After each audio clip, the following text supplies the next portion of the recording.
नमस्कार, स्वागत आहे तुमचे अजून एका छानशा रेसिपीमध्ये. तर आज करूया औषधी आणि आयुर्वेदिक अशी पात्रीची भाजी.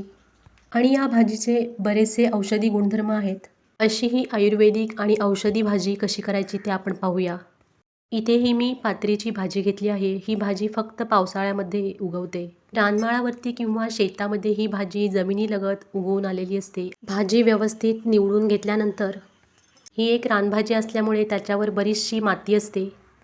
त्यामुळे ही भाजी 3 ते 4 पाण्याने स्वच्छ धुवून घ्यायची आहे. आणखी चॅनलवर तुम्ही प्रथमच रेसिपी पाहत असाल तर चॅनलला सबस्क्राईब करायला अजिबात विसरू नका. आता भाजी बारीक चिरून घ्यायची आहे. आणि इथे आता गॅसवर एक पातेले ठेवले आहे आणि त्यामध्ये पाणी घेऊन पाणी छान उकळले की त्यामध्ये ही भाजी थोडा वेळ उकळून घ्यायची आहे. आता ह्या औषधी भाजीची फोडणी कशी करायची ते पाहूया. कढईमध्ये 2 ते 3 चमचे तेल घेऊन त्यामध्ये 4 ते 5 लसूण पाकळ्या घालायच्या आहेत आणि 2 बारीक चिरलेले कांदेसुद्धा घातले आहेत. भाजी उकळल्यानंतर चाळणीमध्ये निथळून घ्यायची आहे. कांदा थोडा परतल्यानंतर यामध्ये भिजवलेली मुगाची डाळ घालायची आहे. डाळ थोडी परतली गेल्यानंतर यामध्ये चवीनुसार मीठ घालायचं आहे. 1 चमचा कोल्हापुरी कांदा लसूण मसाला आणि अर्धा चमचा काश्मीरी लाल मिरची पावडर घालायची आहे. नंतर पाव चमचा हळद आणि पाव चमचा हिंगसुद्धा यामध्ये घालायचा आहे.